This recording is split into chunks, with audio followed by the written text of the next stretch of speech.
What is the cost of not managing your time well? A billion? Happiness? Health? In this video, I'm going to talk about 10 tips on how you can manage your time so that you can realize the life that you desire.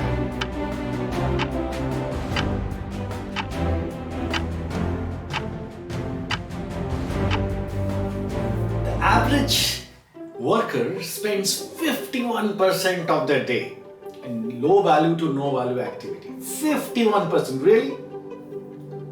And why is this so? And what can you do most importantly to address that, to reduce that? In order to do that, let's understand the construct of time management. Now we are going to look at it at 3 layers. In the first layer, we are going to look at it from a philosophy of time management. The second layer is about the strategies and plans. And the third layer is going to be on some techniques and hacks on how to manage your time.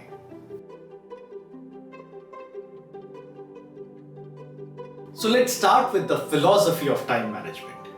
Now, what is time? Time is a fundamental and absolute unit which just ticks on and on and on. Whether you are dead, alive, whether you are doing something or not doing something, time is going to tick on and on. Which means that you cannot control time. You can only control yourself against time. Now, to control yourself against time, you need a benchmark, right? What will you control against? Like, okay, you have time, but how do you know what to manage?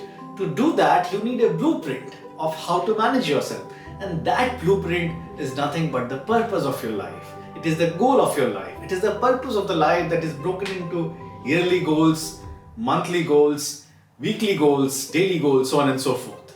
So it's absolute necessity to have a purpose in life so that you are clear on what you are managing yourself against, and so that you are clear that you are managing yourself against time effectively to achieve what you really want to achieve and not achieve something which was far off from what you intended to achieve. Now, that is principle number 1.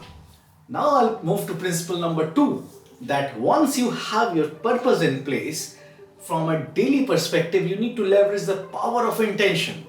Intention has a great power. Intent has a great power. So every day when you start, you need to leverage that power of intent in terms of what you achieve today, what you want to achieve today, right? You can write down top 3 things, top 1 thing that you want to achieve today. Like for me today, I woke up in the morning, had a busy day, but I said I will take this video. So the one thing that I needed to do is to prepare the content, to make sure that I kind of tie the loose ends and then deliver this. And it takes time, right? But that was the power of intent I had yesterday. You can do it in the morning also. But that's absolutely essential that you do that, because when you do that, you will see the non-essentials go away. They get eliminated and you start focusing your mental energy on the ones which are core to your intent. So it's very important to lead life not reactively, but with the power of intent, like leading life with intention. And the third element or the third principle I would like to highlight from a philosophy of time management perspective is around protecting your turf, which is you need to understand that life happens in the present moment, now, just this second, now. There's nothing called past, there's nothing called future. Both are hallucinations, right? Both are mental imagination, concoction of the mind. You imagine your past and you foresee your future, and all of those from a planning perspective is okay, but in your day-to-day operational activity, we don't realize how much of our present gets muddled by the vagaries of the past and the future. And you need to, from a philosophy perspective, protect your present. Protect that time when you are really on your peak productivity from the power of being disrupted by the past and the future. So that's the third principle on the philosophy of time management. Now let's look into the strategies and plans of time management. I'm going to share 5 key tips here, starting with number 1, which is deep work.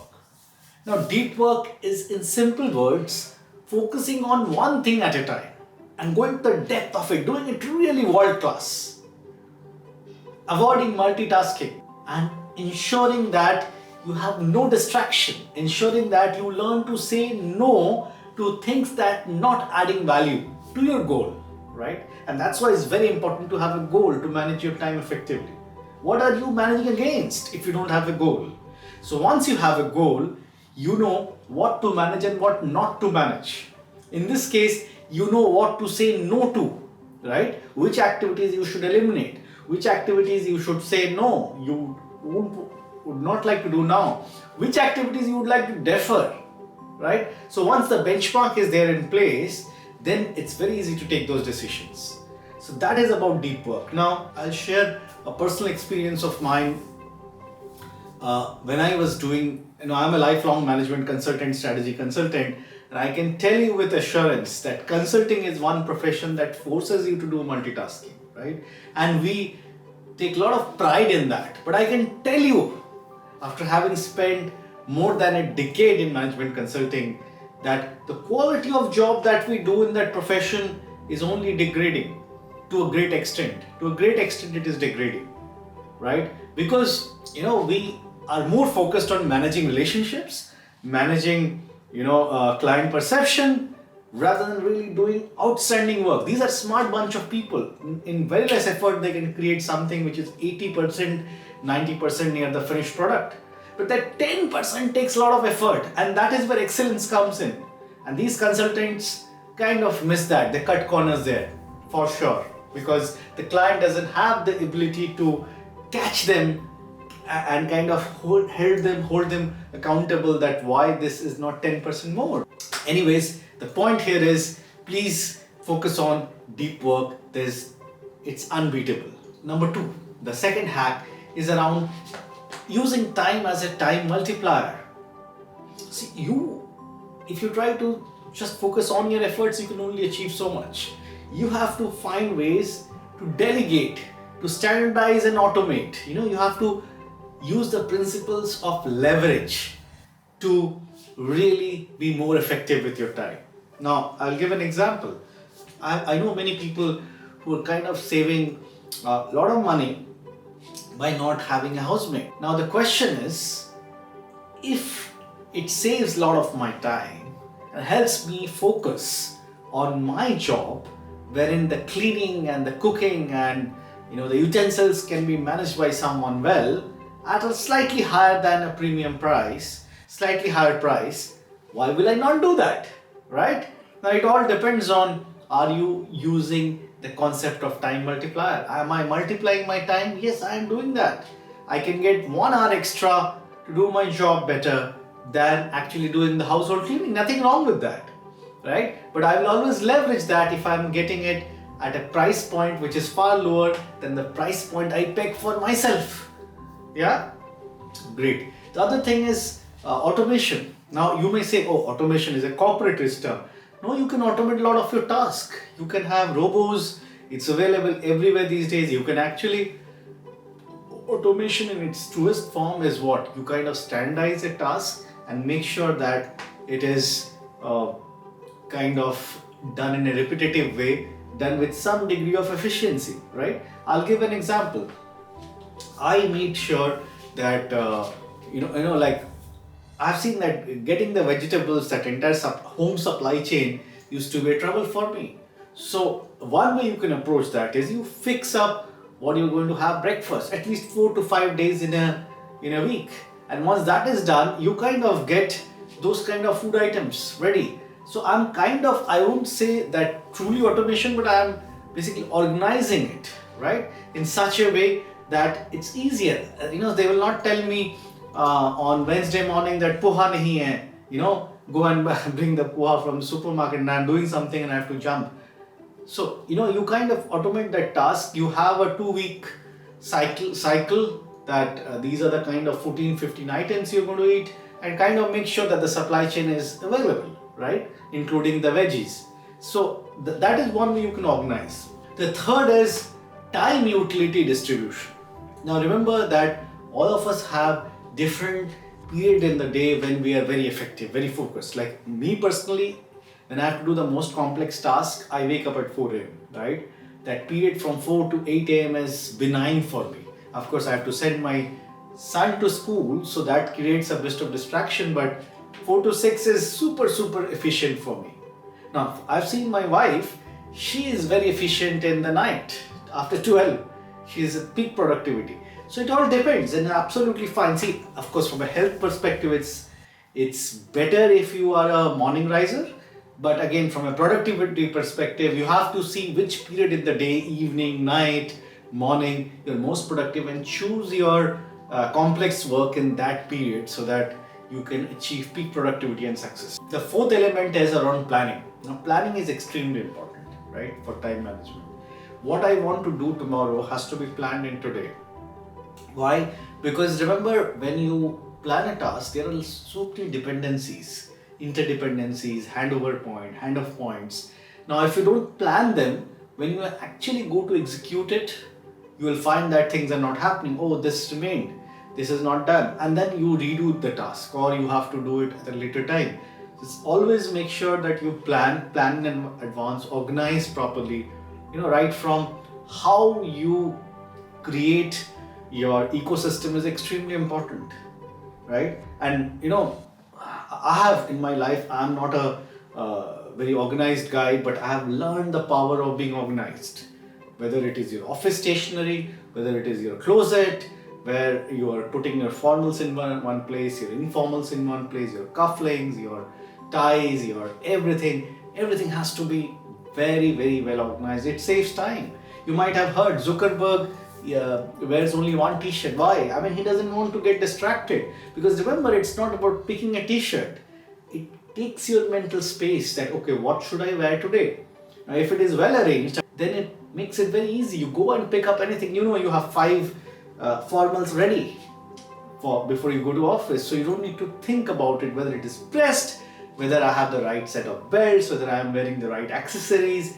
All of these have to be planned. That's just an example. Same applies for food. Same applies for how you conduct yourself in office, how you organize yourself in your personal life, how you help your child be organized. So all of these really help in managing your time, because it helps you in managing yourself, which means you're able to effectively manage your time. And the last piece is prioritization, right? Of course, you must have read the book Eat That Frog. There is so much literature in that, but I can tell you with assurance, and all of you know, that it is very simple. Take the most difficult task and do it first thing in the day. Don't leave the most difficult task for the last, because it will never get completed.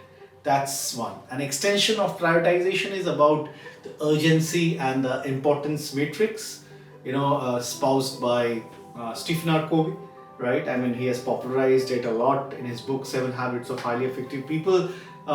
So it's basically, if you imagine a quadrant, on the x-axis you have urgency, on the y-axis you have importance. So let's say you have urgent, not urgent, on the top you have important, and the bottom not important. So the essential idea is you need to focus on the quadrant which is not urgent and important, right?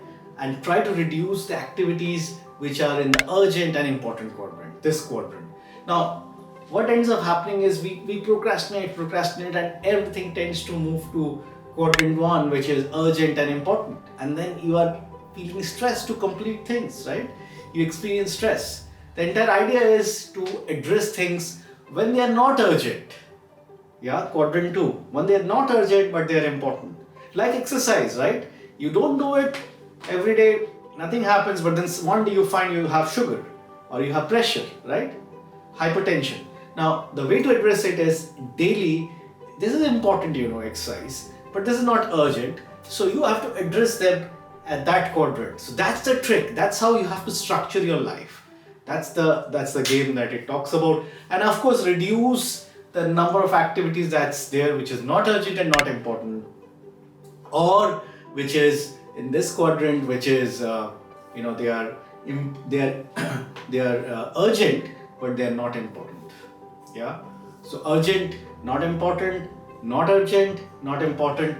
These are the activities you need to keep it minimum. Now let's move to the third part, where we will see certain hacks and techniques to manage time.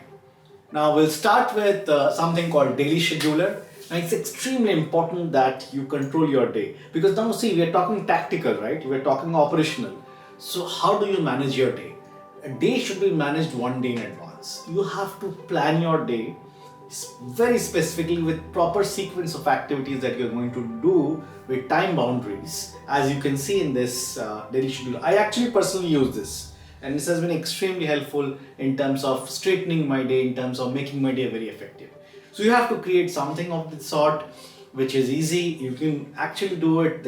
You don't need fancy things to do. You can do it on Excel sheet, you can do it on a piece of paper, you don't need even a printout. But the idea is that you have to define one day in advance the time that you are going to wake up, the key things that you're going to do in the morning, because remember, morning hours is extremely important, how you control them. The last thing you should do is start with the email or Facebook early in the morning. So you have to prioritize what you need to do in the first half, in the first quarter, in the first hour, so on and so forth, up to the end of the day. And make sure that the plan that you do is always one day in advance, preferably in the evening. You should not do it late in the night, because maybe you want to wake up early in the morning the next day, but you are doing the plan at 11 p.m. and you see that you need another 1 hour of work left. That's not the ideal. So do it by 5 p.m., 6 p.m. so that you can plan your evening, so that you know that if you have to sleep early, so be it, so that you're able to wake up the next day. That's number one. Number two is about journaling and daily time audit. It's extremely important that while you are making the daily scheduler, the same time just do a quick audit, just a half-page diary to fill up how was the day. No fancy stuff, simple stuff, bullet points maybe, but it's very important to do that. Why I say very important is it helps you to eliminate the non-essentials from your daily life. I can tell you, as you saw that statistics at the beginning, that 51% of what a worker does is useless, is of no value or low value. Now, why does this happen? And I can assure you, a majority of you would be spending, like 4 hours, 5 hours plus in your phone unnecessarily, right? Your social media handles, your emails, your phones, WhatsApp, all of these are distracting you, right? And I can assure you that it is the biggest distractor that all of us are suffering from. It's an epidemic. I wrote an article, it's called Pandemic of Distraction. We are really in a pandemic of distraction. Now, until you do an audit, despite all these things, I save myself from social media. I closed my Facebook account. I stopped, myself from doing LinkedIn. But still, I watch news. It finds a way to kind of take away those extra few hours from my life unproductively. And I'm not against entertainment. If you can confine that to half an hour, 1 hour that is planned, it's absolutely fine. But I can assure you again that the reels and the YouTube shorts will not allow you restrict yourself in the time dimension easily until you do a daily audit. So my recommendation, do a daily audit of what are the things you achieved, what are the things you did not achieve, and why you did not achieve. The third piece is called time blocking. The third element or hack here is time blocking. Time blocking is basically, you allocate artificial deadlines to a given task, because work has a power to expand, right? You give a piece of work to be done in 10 hours, it will be done in 10 hours. If you give it 5 hours, it will be done in 5 hours. With almost similar level, at times better level of output when you do it in shorter time. Now that's simply because work unnecessarily expands, right?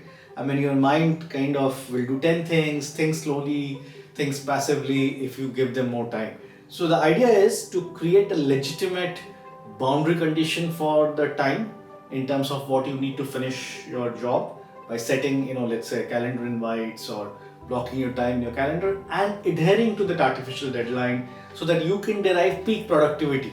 You can induce peak productivity and get the job done ASAP. So that's a very good way to kind of get things done on time. And then if required, you entertain yourself, but don't, one of the worst habit I've seen is people, they will drag things. I've seen that in offices. Little bit work, 3-hour work, they will take 8-10 hours, and then they will creep towards the end, and they will take even work home and then say it's so busy. So please make sure that you concentrate the work, finish it fast, be smart with your work. So that's about time blocking.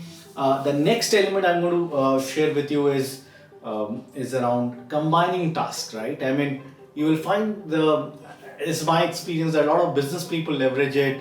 A lot of gujus I have seen very efficient with how they club up activities. So that's my personal observation. I may be wrong. No biases here, but what I intend is you have to work smart. You have to learn to club activities and reduce transitional leakages, right? So if you have transaction tasks that you need to do in a day, club them together. You have to check your emails, you have to check your social media handles, you also have to call someone, and you have to pay the bill, pay for your insurance. Just club them for half an hour in the evening or 1 hour in the evening and do it together. Not do it, not just do it spread out across the day. So that's being efficient.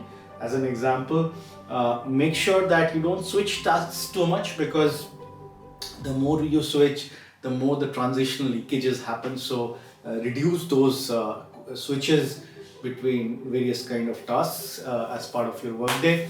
And the fifth point I want to highlight here, fifth hack, is something known as Pomodoro Technique, which is a very ancient it's not my technique, of course, and you can search a lot about it. Essentially, it talks about productivity at work or studies, whatever you are doing. You have to focus 30 minutes concentrated without any distraction, and then take a 3 to 5 minute break. Again, focus 30 minutes, take a few minutes break, 3 to 5 minutes. And once you have done 4 or 5 such slots of 30 intense minutes, then you can take a half an hour break. So as a summary, we discussed about the philosophy of time management, we discussed about the strategies and plans employed in time management, and practices and hacks in time management as the third part. So we started with the philosophy of time management, where we spoke about the importance of having purpose, goal. We spoke about the power of intention, the power of leveraging intention in our daily life. And then we also spoke about protecting our time turf, protecting our present from the vagaries and the hallucinations of the past and the future. Then we drilled down to the strategies and plans, where we spoke about the deep work, things like time multiplier, delegation, standardization, automation. We spoke about time utility distribution, like certain period in the day where we are at our peak productivity, so we should align our work in that duration. We also spoke about planning and organizing ourselves well, so that we can achieve peak productivity. And lastly, we spoke about prioritizing our time, doing the most difficult task first, and the urgent and important metrics. Then we spoke about certain hacks and techniques of time management, where we started with daily scheduling. We spoke about auditing and journaling. We spoke about time blocking, where we create artificial deadlines to really derive or induce peak productivity. We spoke about combining tasks, reducing the number of switches, and lastly, we spoke about Pomodoro Technique to achieve peak productivity, working for 30 minutes and then taking a few minutes break, and repeating these in cycles of 4 to 5 before taking a big break. That's it for today.